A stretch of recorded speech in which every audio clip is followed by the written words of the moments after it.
अन्नदाता, नीत तुम्हारा अन्नदाता, पग पग पर है संग तुम्हारे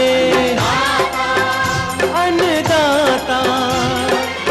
लहू किसानों का बन के पसीना सींचता है धरती का सीना, मेहनत का तेरी हक दिलवाने, नई तकनीक नई खोज बताने।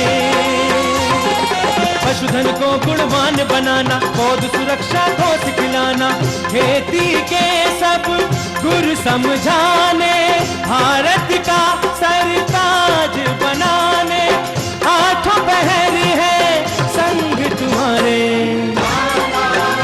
अन्नदाता,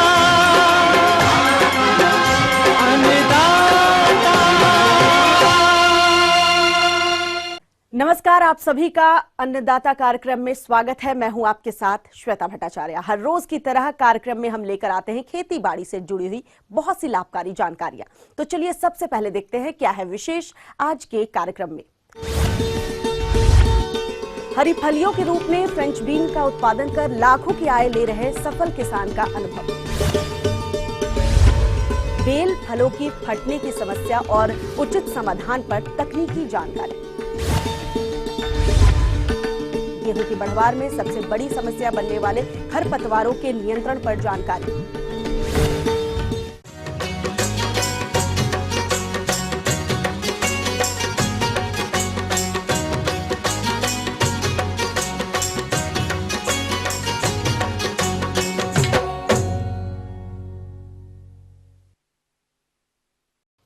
हरी फलियों के रूप में फ्रेंच बीन का बाजार में अच्छा भाव मिलता है और यही कारण है कि हमारे जो किसान फ्रेंच बीन का उत्पादन कर रहे हैं उन्हें लागत और श्रम के अनुकूल लाभ भी मिल रहा है। ऐसे ही एक किसान हैं ग्राम उसंड जिला सहारनपुर के सतवीर सिंह, जिन्होंने 1 हेक्टेयर में फ्रेंच बीन की फसल बोई और अब तक लाखों की आय ले चुके हैं। तो आज मिलते हैं उन्हीं से और जानते हैं फ्रेंच बीन की सफल खेती के बारे में। मैं किसान हूँ। मैं लगभग 15 साल से सब्जियों की खेती कर रहा हूँ। इसमें मुख्य फ्रांसबीन है। पहले मैं फ्रांसबीन की खेती छोटे स्केल पर करता था, अब बढ़ाकर लगभग 1.5 हेक्टेयर एरिया मेरे पास फ्रांसबीन का है। मेरे पास लगभग 20 बीघा ज़मीन है, लगभग 1 पॉइंट कुछ हेक्टेयर, और खेती में लगभग सब्जियों का विशेष पैदावार लेता हूँ और इससे मेरी अच्छी आय हो रही है। ये जो मेरा खेत है ये लगभग 1 हेक्टेयर का है। एक जगह इसमें ट्यूबवेल से सिंचाई की व्यवस्था है।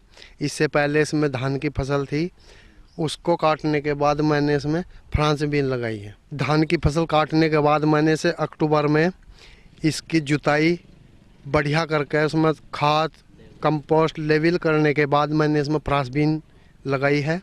अपूर्वा वैरायटी जो पेंसिल नुमा है उसकी बुआई की है। एवरेज 1 हेक्टेयर में लगभग 150 क्विंटल आपकी फ्रांस बीन निकल जाती है। अब तक मैं 2 तुड़ाई कर चुका हूँ, तीसरी तैयार है। यह लगभग 5-6 तुड़ाई हो जाती हैं। अगर हम इसमें लगभग 25 रुपये पर केजी के हिसाब से आंकड़ा लगाएं तो ये हमारी जो है लगभग 150 क्विंटल पर हेक्टेयर पैदावार है और लगभग 3.5 लाख के आसपास निकल जाती है, पैदावार हो जाती है इसमें। ये किसान अभी तक फसल से 3 तुड़ाई कर चुके हैं, जिससे 75 क्विंटल उपज प्राप्त हुई है और ये 2,500 रुपए प्रति क्विंटल के बाजार भाव से बेचकर अब तक 1,87,500 रुपए कुल आय के रूप में ले चुके हैं। लगभग इसमें खर्च ये है 40% खर्च आ जाता है। लगभग इसमें 40% में लगभग टोटल बीज की बुआई से लेकर आपकी निराई गुड़ाई लेबर जो भी व्यवस्था है वो सब आ जाती है। तो इसमें लगभग 1.5 लाख रुपए का हमारा खर्चा आ जाता है। प्रति हेक्टेयर फ्रेंच बीन की खेती में 1.5 लाख की लागत आई, जिसे अब तक की प्राप्त आय 1,87,500 में से घटाने पर अभी तक ये 37,500 की शुद्ध आय ले चुके हैं। फसल में आगे लगभग 5 तुड़ाई और होगी और इससे जो आय प्राप्त होगी उससे इनका शुद्ध आय और अधिक बढ़ जाएगा। 4-5 तुड़ाई के पश्चात इसका लगभग जो मेन प्रॉफिट अगर माना जाए तो लगभग 2 लाख रुपए पर हेक्टेयर मिल जाता है। और 4-5 तुड़ाई करने के पश्चात जब हमारी फसल ख़त्म समाप्त हो जाए तो इसमें फिर हम दोबारा रोपाई कर देते हैं। तो इसलिए फ्रांस बीन ही लगाते हैं क्योंकि फिर इसमें साल में लगभग 2 फसल ले लेते हैं। फ्रांस बीन की डबल फसल ले लेते हैं। गर्मी ये हमारी दूसरी जो फसल आएगी हमारी जून तक चलेगी, फिर वो हमारी फरवरी मार्च में स्टार्ट हो जाती है। फरवरी में हम उसकी रोपाई करते हैं, हमारी वो अप्रैल में चल जाती है। वो 3 महीने फिर वो कंटिन्यू चलती है। फिर उसके बाद हम फिर धान की रोपाई कर देते हैं। किसान भाइयों, इतनी अच्छी उपज और आय ये किसान भाई ले रहे हैं, इसके लिए बुआई से लेकर फ्रेंच बीन को बाजार भेजने तक किन किन बातों का ध्यान रखते हैं, जानते हैं इन्हीं से। इसमें 1 हेक्टेयर में मैंने लगभग 120 क्विंटल के आसपास कंपोस्ट सड़ी गोबर की खाद डाल ली। 120 क्विंटल डाल दिया, क्योंकि मैं इसमें हर साल लगभग इतनी डालता रहता हूँ। और मिट्टी की जुताई करने के बाद, खेत समतल करने के बाद मैंने इसमें फ्रांस बीन की बुआई की है। ट्राइकोडर्मा से खेत को शोधित किया है, भूमि को शोधित करके मैंने इसमें बीज की बुआई की, जिससे कि बाद में कोई ज़्यादा विशेष प्रॉब्लम नहीं आए फसल। उसके बाद समतल करने के बाद, खेत लेवल करने के पश्चात इसमें मैंने बीज की बुआई की है। तो जो अंतिम जुताई है उसके बाद हम उसमें लगभग 60 किलो फास्फोरस और 60 किलो के लगभग पोटास और 100 किलो नाइट्रोजन, उसमें से आधी मात्रा नाइट्रोजन की आधी मात्रा लास्ट जुताई पे हम करके खेत की तैयार कर लेते हैं। फिर उसके बाद बीज की जो रोपाई है उसकी बुआई हम लाइन में करते हैं। लाइन की दूरी आपकी 45 सेंटीमीटर और जी पौधे से पौधा लगभग 30 सेंटीमीटर रखते हैं। बीज की मात्रा इसमें लगभग 1 हेक्टेयर में लगभग 40-45 किलो बीज हमारा लग जाता है। बीज को शोधित करके उपचारित करके ही लगाते हैं। इसको कार्बनडाजिम से या थीरम इसे शोधित करने के पश्चात खेत में बुआई करते हैं। बीज की जो गहराई है 3-4 सेंटीमीटर रखते हैं। ज़्यादा गहराई पे इसमें अंकुरण में प्रॉब्लम आती है। उसके बाद जब आपकी फसल 30 दिन की हो जाए तो प्रथम सिंचाई करते हैं। इसमें जो हल्की हो, पानी की निकासी की व्यवस्था हो, खेत में पानी ना रुके। उसके बाद नाइट्रोजन की आधी मात्रा है उसका प्रयोग करते हैं, बुरकाव विधि द्वारा खेत में डाल देते हैं। फिर उसके बाद अगर खरपतवार हो तो उसकी निराई गुड़ाई द्वारा निकाल देते हैं। उसके बाद आवश्यकता बढ़ने पर लगभग 15 दिन बाद सिंचाई की आवश्यकता पड़ती है। फिर दूसरी सिंचाई कर देते हैं। तब तक हमारी फली तुड़ाई के लिए तैयार हो जाती है। इसकी तुड़ाई लगभग मैं जो है लगभग 60 दिन के अंतराल पर, बुआई के 60 दिन बाद मेरी पहली तुड़ाई हो जाती है। फिर तुड़ाई करने के पश्चात उसमें फास्फोरस तो नहीं डालते, नाइट्रोजन डाल देते हैं हल्का, जिससे पौधा अच्छा ग्रोथ करे। यूरिया के रूप में नाइट्रोजन देते हैं पर हेक्टेयर लगभग 40-30 किलो, बस इतना नहीं। एक तुड़ाई के बाद जब 15 दिन बाद फिर हमारी दूसरी तुड़ाई तोड़ने के लिए फली तैयार हो जाती है। फिर उसकी तुड़ाई करते हैं और यही प्रक्रिया जब तक चलती है बार बार दोहराते रहते हैं। वही प्रयोग करते हैं। ज़रूरत पड़ती है बीच में कुछ और भी बदल देते हैं, मौसम के अनुसार, टेम्परेचर के अनुसार, जैसा भी होता है। या फिर इसमें ये जो NPK है स्प्रे वो कर डालते हैं इसमें बीच। और ये ध्यान रखते हैं बीच बीच में इसमें कीड़े का प्रकोप होता रहता है। फलियम जैसे तना छेदक है, फली छेदक है, आपका थ्रिप्स है, माहू है, ये लगते हैं।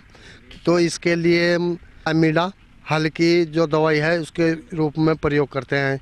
इसमें लगभग 1 ml पर लीटर के हिसाब से छिड़काव करते हैं, जिससे कीड़ों की रोकथाम हो सके, फसल सुरक्षा हो सके। इसी बीच इसमें फंगस भी लगती है, जैसे काले भूरे रंग के धब्बे, पीली पड़ जाती हैं पत्तियाँ। तो उसके लिए हम इसमें मैनकाजेब और कार्बनडाजिम 2 ग्राम पर लीटर के हिसाब से छिड़काव करते हैं। तो इसमें उचित प्रबंधन हो तो लगभग 5, 6 या 7 तुड़ाई हमारी फसल दे देती है, जो हर 10 दिन बाद तुड़ाई होती रहती है। इसमें रही इसमें तुड़ाई की बात, हमारी जो इसमें है, इसमें फली कोमल, मुलायम और बढ़िया हरे रंग की मार्केट में अधिक मांग है, जिसकी पैदावार नीचे हाथ से, मुलायम हाथ से, हल्के हाथ से सिंचाई तोड़ते हैं इसकी, ताकि पौधा जड़ से न उखड़ सके। फिर उसको मार्केट के हिसाब से पैकिंग करने के पश्चात, ग्रेडिंग करने के पश्चात उसको भिजवा देते हैं। फिर उसके लिए गाड़ी में जहाँ भी जाना हो, हम इसको लगभग देहरादून और आपका सहारनपुर भेज रहे हैं। तो किसान भाइयों, जैसा कि मैंने बताया हूँ, मेरी तरह अगर आप भी थोड़ा अदल बदल करके, जैसे सब्जियों की खेती है, स्ट्रॉबेरी है और सब्जियां हैं, फसल चक्र है, इसके साथ साथ बदलते रहें तो अच्छी प्रॉफिट होगी, अच्छी पैदावार मिलेगी, अच्छा लाभ मिलेगा। ये थी कुछ उपयोगी जानकारियां। अब लेते हैं एक छोटा सा ब्रेक, जल्द लौटेंगे और कार्यक्रम में आगे हैं महत्वपूर्ण जानकारियां। बने रहिए हमारे साथ। गेहूं की बढ़वार में सबसे बड़ी समस्या बनने वाले खरपतवारों के नियंत्रण पर जानकारी।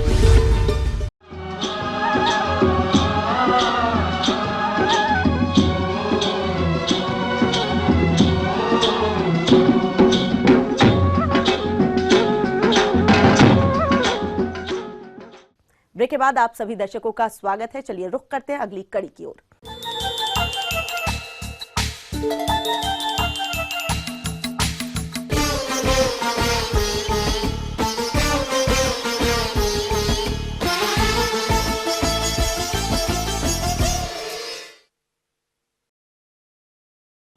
गेहूं की बुआई के बाद किसानों को जिस बड़ी समस्या का सामना करना पड़ता है वो है फसल के साथ उगने वाले विभिन्न तरह के खरपतवार, जिनके नियंत्रण के लिए जल्दबाजी में किसान उल्टी सीधी दवाओं का प्रयोग भी कर लेते हैं, जिससे कि खरपतवार पूरी तरह से नष्ट भी नहीं होते। इसलिए इनके नियंत्रण के लिए पहले आपको गेहूं में खरपतवार नियंत्रण की तकनीकी जानकारी होना जरूरी है। तो इस विषय पर आइए जानते हैं कृषि विश्वविद्यालय पंतनगर के डॉक्टर धीर सिंह से। गेहूं एक बहुत ही महत्वपूर्ण फसल है जो रबी में लगाई जाती है। इसमें दो प्रकार की फसलें हैं, एक तो जो आपकी समय से लगा दी गई है जो 15 नवंबर के आसपास लगाते हैं, और एक थोड़ा सा लेट हो जाने के बाद लगाते हैं जिसमें गन्ने की पेडी काटने के बाद में लगाते हैं, या अन्य जो खेत खाली होते हैं उसमें बाद में लगाते हैं। दोनों ही प्रकार के जो गेहूँ हैं, चाहे अर्ली लगाए हुए हों या लेट लगाए हों, उसमें अन्य समस्याओं के साथ साथ जो खरपतवार हैं वो भी एक बहुत बड़ी समस्या पैदा करते हैं। गेहूं की फसल में चौड़े और संकरे दोनों प्रकार के खरपतवार देखने को मिलते हैं, जो गेहूं की फसल से उर्वरक और पानी के लिए प्रतिस्पर्धा करते रहते हैं, जिससे गेहूं की फसल में कल्ले तो कम बनते ही हैं, साथ ही साथ फसल पूर्ण रूप से कमजोर हो जाती है। इसका मुख्य कारण है कि हमारे किसान भाई कुछ खरपतवारों को समय से नहीं पहचान पाते हैं, जिसके कारण वो उचित दवा का प्रयोग भी नहीं कर पाते हैं, जिससे उन्हें इस समस्या का सामना करना पड़ता है। तो हमारे किसान भाई इन खरपतवारों को कैसे पहचानेंगे, आइए जानते हैं। घास कुल के खरपतवार हैं, उसमें सबसे प्रमुख आपका गेहूं का मामा है। उसमें कहीं कहीं पर इसको मंडूसी भी कहते हैं और गेहूं का मामा कहते हैं, बंदरा बंदरी कहते हैं और अन्य नाम लोकल नाम से इसको पुकारते हैं। लेकिन वैसे इसको वानस्पतिक भाषा में हम लोग जो हैं वो फैलिस माइनर कहते हैं, और गुल्ली डंडा या जो भी कुछ आप इसको जानते हैं, ये एक बहुत ही विनाशकारी एक खरपतवार है। इसलिए मैं विनाशकारी इसको बताता हूँ क्योंकि इसके जो पत्तियाँ हैं, पौधा है, वो गेहूं के पौधे के समान ही होता है। केवल इसमें अंतर इतना होता है, आप देखेंगे कि यदि गेहूं के पौधे को उखाड़ के देखेंगे तो उसकी जो जमीन से मिला हुआ जो तना है वो सफ़ेद रंग का होता है, लेकिन जो फैलिस माइनर है उसकी जो नीचे की जो तना होता है वो हल्का गुलाबीपन लिए हुए होता है। ये उसकी एक पहचान है। इसी प्रकार से दूसरा खरपतवार जो इसी तरह की का पौधा होता है वो होता है जंगली जई, जिसको हम जो है वाइल्ड ओट कहते हैं। इसमें और गेहूं में थोड़ा अंतर होता है, वो जब बाद में ये बढ़वार होती है तभी इसको पहचान पाते हैं, नहीं तो इसको भी नहीं पहचान पाते। इसी प्रकार से पोआ एनुआ एक खरपतवार है जो अक्सर कहीं कहीं पर जो गेहूं है इसमें पाया जाता है।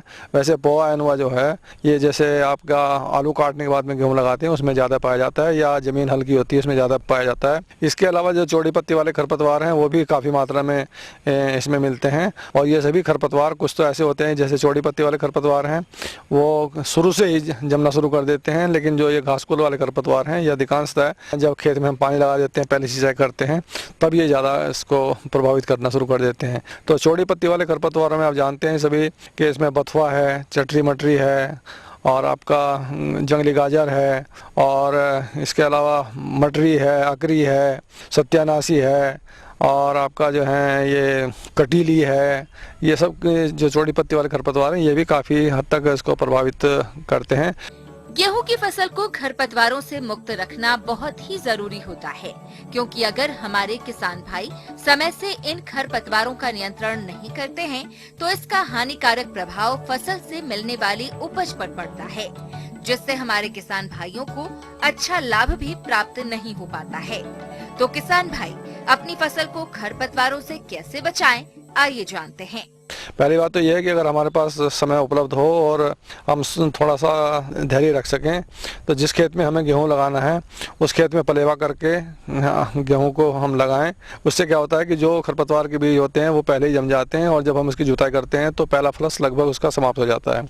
यदि ऐसा नहीं हम कर पाते हैं या कर भी पाते हैं, तब भी गेहूं बोने के तुरंत बाद एक दवाई आती है आपका पेंडिमिथिलिन, उसकी 1 लीटर मात्रा सक्रिय पदार्थ लेकर के और उसको गेहूं की फसल बोने के तुरंत बाद हमें समान रूप से 600 लीटर पानी में घोल करके और छिड़काव कर देते हैं। तो उससे काफ़ी हद तक हमको जो शुरू में जमने वाले खरपतवार होते हैं उनसे रुकावट हो जाती है। इसके बाद अगर हमारे खेत में आप देखेंगे जब फसल खड़ी हो जाती है और पहला पानी भी हम लगा देते हैं, तो पहला पानी लगाने के बाद लगभग 30-35 दिन की अवस्था पर आप पहले खेत में देख लेंगे कि किस प्रकार के खरपतवार हमारे खेत में हैं।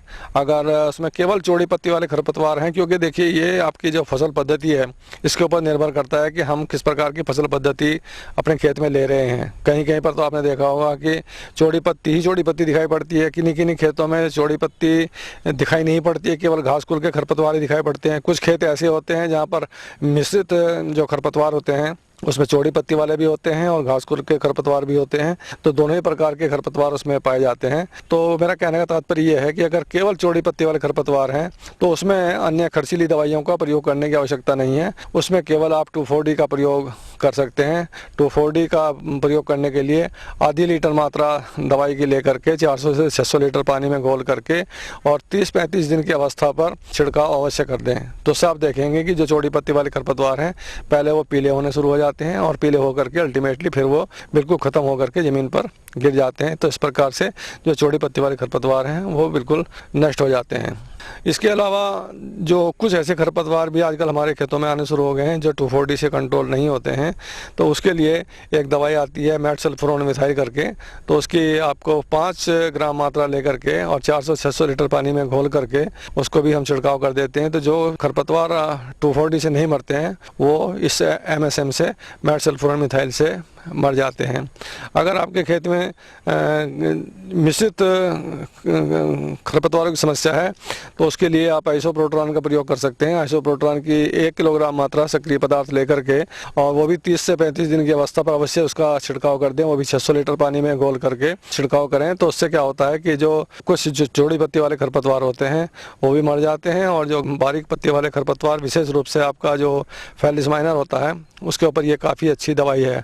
इस प्रकार से यदि इसका आप प्रयोग करेंगे तो मैं समझता हूँ कि गेहूं की जो फसल है उससे आप अच्छी आमदनी प्राप्त कर सकते हैं। आगे और भी है कुछ रोचक जानकारियां, पर यहाँ पर रुकेंगे एक और कमर्शियल ब्रेक के लिए। जल्द हाजिर होते हैं। बेल फलों की फटने की समस्या और उचित समाधान पर तकनीकी जानकारी।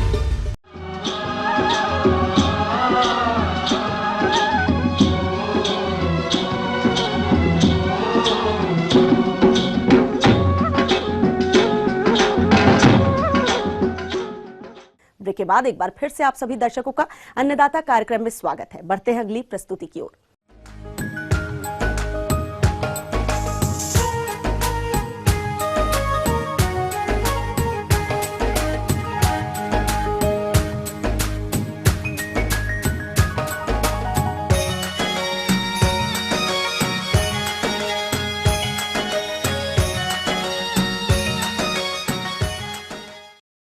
बेल के बाग इस समय फलन की अवस्था पर है, परंतु आमतौर पर देखा जाता है कि बेल के बागों में फलों के फटने की समस्या आती रहती है, जिससे कि किसानों को भारी नुकसान उठाना पड़ता है। तो किसान भाइयों, इस समस्या से बचने के क्या उपाय हैं, इसकी जानकारी के लिए हमारे रिपोर्टर ने संपर्क किया कृषि अनुसंधान संस्थान दुर्गापुर राजस्थान के बागवानी विशेषज्ञ डॉक्टर एस मुखर्जी से। किसान भाइयों, अनार के बाद शुष्क और अर्ध शुष्क फलों में बेलपत्र काफ़ी प्रचलित होता जा रहा है।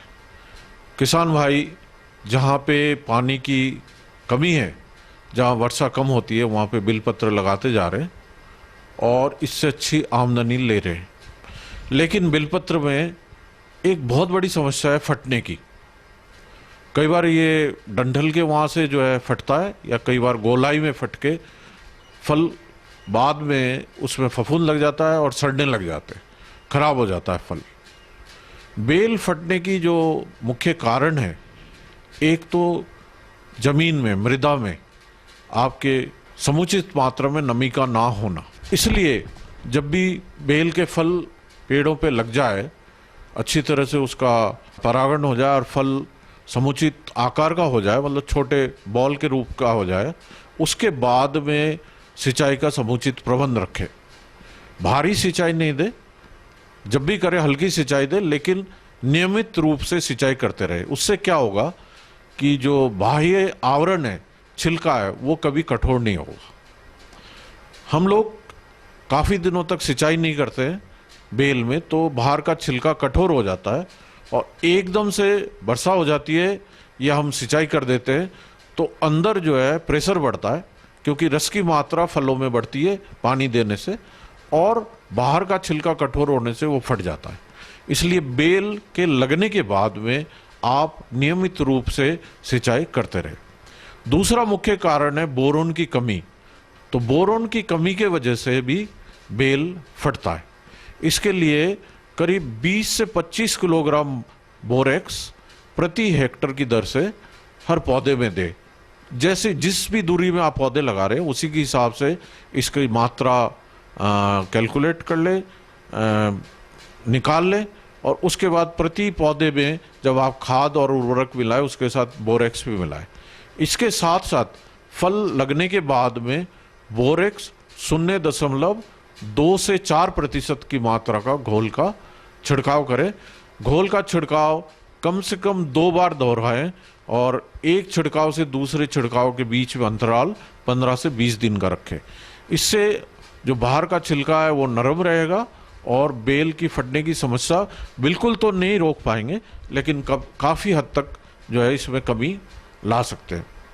तो किसान भाइयों, बेल का छिलका अगर कठोर हो जाता है नियमित रूप से सिंचाई ना देने से या बोरोन की कमी से, तभी जाके एकदम से अगर बरसात हो जाती है या आप भारी सिंचाई कर देते हैं, तभी इसका जो छिलका है फटता है या बेल फटता है और उसके बाद फिर फफूंद जनित रोग लग जाते हैं। इसलिए फल जैसे ही छोटे बॉल के आकार के हो जाए उसके बाद में नियमित रूप से जो है बेल में सिंचाई करते रहे, चाहे हल्की सिंचाई करें, और बोरोन की मात्रा का मृदा में और उसके बाद में पर्णीय छिड़काव स्प्रे उसका भी ध्यान रखें। तो इन 2-3 मुख्य बातों का अगर किसान भाई ध्यान रखेंगे तो उसमें बेल फटने की समस्या कम से कम रहेगी। इसके अलावा कुछ किस्में ऐसी हैं जिनमें फटने की समस्या अधिक होते हैं, तो ऐसे किस्मों को नहीं लगाए जिसमें फटने की समस्या अधिक हो। तो जब पौधों का चयन करें या किस्मों का चयन करें तो इस बात का भी ध्यान रखें कि उसमें फटने की समस्या उस किस्म में कम से कम हो। तो इन चीज़ों का अगर ध्यान रखेंगे तो इस समस्या से काफ़ी हद तक छुटकारा मिल सकता है और अच्छे फल की प्राप्ति कर किसान भाई अधिक से अधिक आमदनी कर सकते हैं।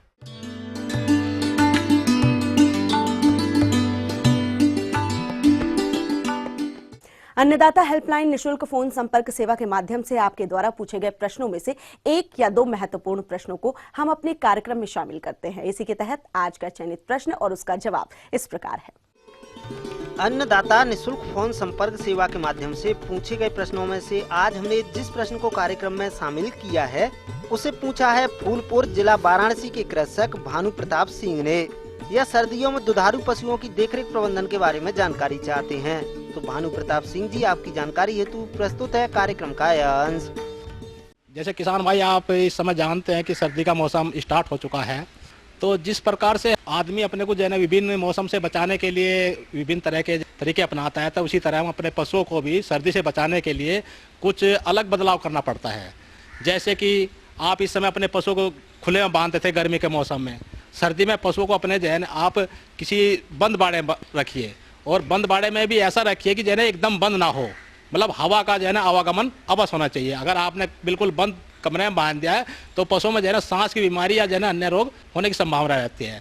तो ऐसी जगह आप अपने पशु को बांधे जहाँ जो है बंद हो, हवा जो है आती जाती हो और किसी तरह की कोई दिक्कत ना हो। दूसरा रहता है कि आप अपने पशु खान पीन में जो है थोड़ा बदलाव करना पड़ता है। जैसे आप गर्मी में जो है अलग देते हैं, सर्दी में थोड़ा सा अलग करना पड़ता है। इस समय के पशु खिलाने के लिए आजकल जो है क्या होता है, हमारे पास इस समय अगोला है या जो है ग्रामीण क्षेत्र में देखते हैं पुआल होती है, तो इनको भी मिला के हम खिला सकते हैं। कुछ दिन के बाद हमारे पास बरसीम आ जाएगी, तो अगोले के साथ जो है ना बरसीम मिलाइए, पुआल मिला लीजिए, और इसी के साथ साथ हम जो है ना अपने पशुओं को कुछ दाने की मात्रा भी दें। दाने की मात्रा में जो है ना आजकल कुछ जो है थोड़ा सा आप चोकर मिला लीजिए, कुछ खली मिला लीजिए, और उसमें जो है ना कुछ मात्रा आप नमक की और मिनरल मिक्सचर जरूर मिलाइए, जिससे कि आपके पशुओं में सर्दी से बचाव होगा, और दूसरा आपके जो पशु इस समय हीट में आते हैं वो भी सही समय पर आएंगे। खिलाने को तो हमारे पास जो है ना बहुत चीज़ होती है, जैसे आपके पास खलई होती है आपकी बिनोले की, बहुत गर्म होती है, अच्छा होता है, उससे अच्छा दूध उत्पादन भी बढ़ता है, पशु अपने को सर्दी से बचाने के लिए भी काफ़ी राहत मिल जाती है, परंतु महंगी पड़ती है। हम अपने पशुओं को संतुलित खिला के, मतलब यही जो हमने दाना बताया सिंपल ही दाना है, इसको खिला के भी आप अपने पशुओं को सर्दी से बचा सकते हैं। दूसरा, जैसे आपके बाड़े होते हैं, बाड़े जो है ना गाँव में अक्सर देखते हैं किसान भाइयों के पास खुले रहते हैं, तो उसमें आप जो है ना बाड़े में कोई टाट पट्टी या जो है ना कोई इस तरह का जो है ना वो बांध सकते हैं, जिससे कि हमारा पशु सर्दी से बचा रहे। या उसमें जो है ना अगर ऐसी बात है तो उसमें पुआल भी डाल सकते हैं, जगह जगह जो है ना छेद होते हैं, उनमें पुआल डाल के आप अपनी सर्दी को बचा सकते हैं। गांव में तो अक्सर हमारा कच्चा फर्श होता है, तो उसमें बिछावन के रूप में भी आप पशुओं को सर्दी से बचाने के लिए किसी बिछावन का प्रयोग कर सकते हैं। गाँव में अक्सर जैसे आपका जो है ना क्रेसर होता है, वहाँ जो है ना वो खोई बनती है, खोई के नीचे का बचा हुआ बरुद्दा वो प्रयोग कर सकते हैं, या धान की पुआल जो है ना वो प्रयोग कर सकते हैं, या आप जो है ना गन्ने की पुआल होती है उसको भी डाल देते हैं, परंतु उसमें ध्यान रखें कि दूसरे तीसरे दिन हम उसको पुआल को अवश्य बदलते रहें।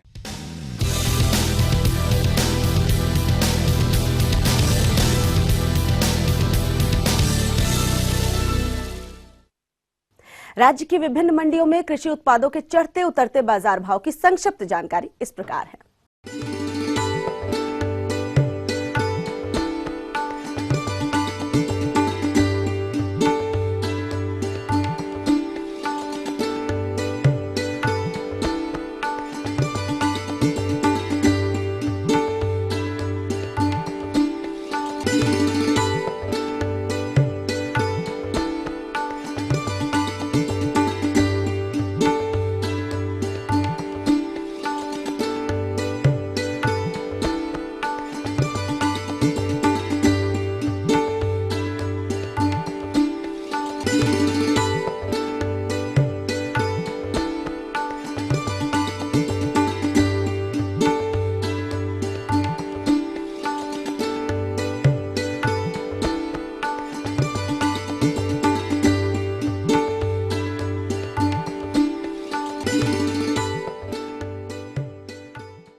हम ये उम्मीद करते हैं कि आज का कार्यक्रम आप सभी दर्शकों के लिए उपयोगी रहा होगा। किसान भाइयों, अन्नदाता आपकी सेवा के लिए संकल्परत है। कृषि संबंधित समस्या और सुझाव के लिए आप हमें इस पते पर संपर्क कर सकते हैं। प्रोड्यूसर अन्नदाता, ETV Uttar Pradesh, Uttarakhand, Ramoji film city, Hyderabad 501512। साथ ही आप हमें ईमेल भी कर सकते हैं। हमारा ईमेल एड्रेस है annadaata.up@etv.co.in।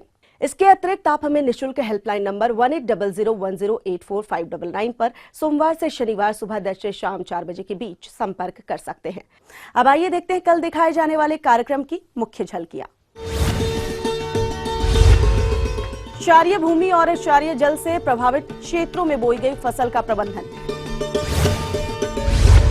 गाय भैंस के अलावा अन्य पशुओं में यूरिया विषाक्तता के कारण लक्षण और बचाव के उपाय। फिलहाल अन्नदाता की पूरी टीम को दीजिए इजाजत। कल फिर इसी वक्त आपसे मुलाकात होगी कृषि संबंधित कुछ और महत्वपूर्ण जानकारियों के साथ। नमस्कार।